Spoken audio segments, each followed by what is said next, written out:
Icon star Allu Arjun రాజకీయాలకు వస్తున్నాడా, రాబోతున్నారనే వార్తలు అయితే ప్రస్తుతం సోషల్ మీడియాలో, అదేవిధంగా కొన్ని వార్తా వెబ్సైట్లలో కూడా విస్తృతంగా చర్చ అయితే నడుస్తుంది. వచ్చేటువంటి కథనాల ప్రకారం అల్లు అర్జున్ భవిష్యత్తులో రాజకీయాల్లోకి ప్రవేశించే అవకాశాలను పరిశీలిస్తున్నట్టు కూడా తెలుస్తుంది. ఇటువంటి టైంలోనే ప్రముఖ రాజకీయ వ్యూహకర్త ప్రశాంత్ కిషోర్తో కూడా ఆయన చర్చలు కూడా జరిపినట్లు ప్రచారం అయితే గట్టిగా నడుస్తుంది. దేశ రాజకీయ పరిస్థితులను అర్థం చేసుకుని సరైన సమయంలో నిర్ణయం తీసుకోవాలనే ఆలోచనలో అల్లు అర్జున్ గారు ఉన్నారనే సమాచారం కూడా నడుస్తుంది.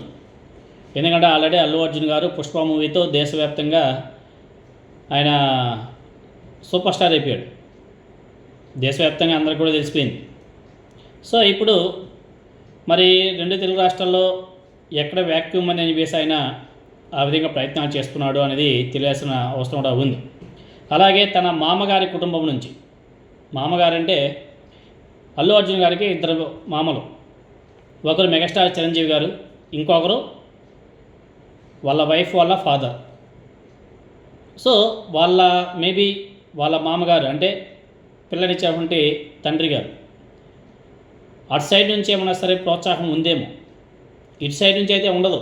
ఎందుకంటే ఆల్రెడీ మీకు అందరికీ తెలిసిందే కదా. కాబట్టి ఇటు సైడ్ మెగా ఫ్యామిలీ నుంచి అయితే సపోర్ట్ ఉండదు. మేబీ పిల్లనిచ్చిన మామగారి సైడ్ నుంచి ఏమైనా సరే ప్రోత్సాహం ఉండొచ్చేమో. అవి కూడా వార్తలు అయితే వస్తున్నాయి. మామగారి కుటుంబం నుంచి కూడా ప్రోత్సాహం లభిస్తున్నట్టు వార్తలు అయితే వస్తున్నాయి. అయితే 2028 ఎన్నికల్లో ఆయన పోటీ చేసే అవకాశం లేదు, తొందరపడకుండా దీర్ఘకాలిక ప్రణాళికతో ముందుకు సాగుతున్నారనే వార్తలు కూడా వస్తున్నాయి.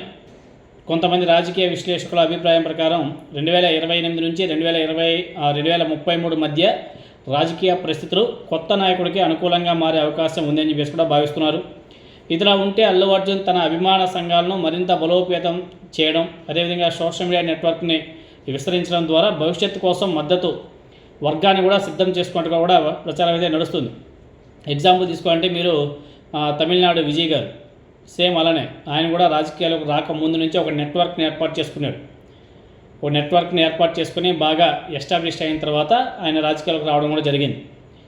ఆయన కూడా చాలామంది ప్రెజర్ చేశారు, రావచ్చు కదా చెప్పేసి. ఆయన టైం చూసుకొని కరెక్ట్ టైంలో రావడం కూడా జరిగింది. తమిళనాడులో విజయ్ గారు తన అభిమాన బలాన్ని రాజకీయ శక్తిగా మార్చుకునే విధానాన్ని కొందరు ఉదాహరణగా కూడా చూపుతున్నప్పటికీ ఈ పోలిక కూడా పూర్తిగా ఊహాగానాలే, ఏది కూడా నిజం కాదు.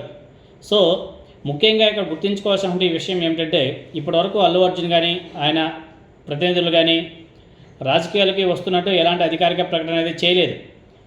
అందువల్ల ఈ ప్రస్తుతం ప్రచారంలో ఉన్నటువంటి ఈ సమాచారం మొత్తం కూడా సోషల్ మీడియాలో, అదేవిధంగా కొన్ని వార్తా వెబ్సైట్లలో వచ్చేటువంటి వార్తలే.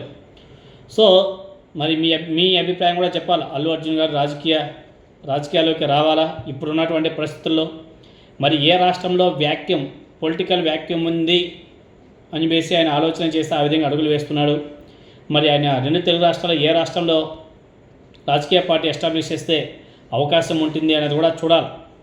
ఆల్రెడీ వాళ్ళ మామలో 2 పార్టీలు పెట్టారు. ఒక పార్టీ ఏమో కాంగ్రెస్ పార్టీలో కలిసిపోయింది, ఇంకో పార్టీ ఏమో తెలుగుదేశం పార్టీ, అదేవిధంగా బీజేపీ పార్టీలో కలిసిపోతుంది. మరి అల్లు అర్జున్ గారికి మెగా ఫ్యామిలీ నుంచి అయితే సపోర్ట్ ఉండదు, ఎందుకంటే వాళ్ళకి వ్యతిరేకంగా ఉంటాడు ఈయన. సో వాళ్ళ ఫ్యాన్స్ వీళ్ళ ఫ్యాన్స్ చాలా విరుద్ధంగా ఉంటారు. సో ఇటువంటి టైంలో మరి అల్లు అర్జున్ గారు రాజకీయ భవిష్యత్తు అన్నది ఒకసారి ఆలోచన చేయాల్సిన అవసరం కూడా ఉంది. మొన్న పోయిన ఎలక్షన్లో కూడా ఆయన ఆయన ఫ్యామిలీకి కూడా మంచిగానే ఆయన ఇండైరెక్ట్గా సపోర్ట్ చేశారు. ఎందుకంటే ఈయన ఫ్రెండ్స్, మంచి ఫ్రెండ్షిప్ ఉంది కాబట్టి పొలిటికల్గా రాజకీయం అనేది అల్లు అర్జున్ గారికి తెలియదే కాదు, తెలుసు. కానీ మేబీ ఎందుకంటే ఈ దేశంలో ఎవరైనా సరే రాజకీయ పార్టీ పెట్టుకోవచ్చు, ఎవరైనా ఎక్కడి నుంచి అయినా పోటీ చేయొచ్చు. మరి అల్లు అర్జున్ గారు ఆ దిశగా ఏమైనా నిజంగానే అడుగులు వేస్తున్నాడా, మరి ఏంటి కథ అనేది తెలియాలంటే మరి కొన్ని రోజులు వేచి చూడాల్సిందే. మరి ఈ విషయం మీద మీ అభిప్రాయం ఏమిటి? అల్లు అర్జున్ గారు భవిష్యత్తులో రాజకీయాల్లోకి వస్తే విజయం సాధిస్తారని మీరు భావిస్తున్నారా? మీ అభిప్రాయాన్ని కామెంట్ రూపంలో తెలియజేయండి.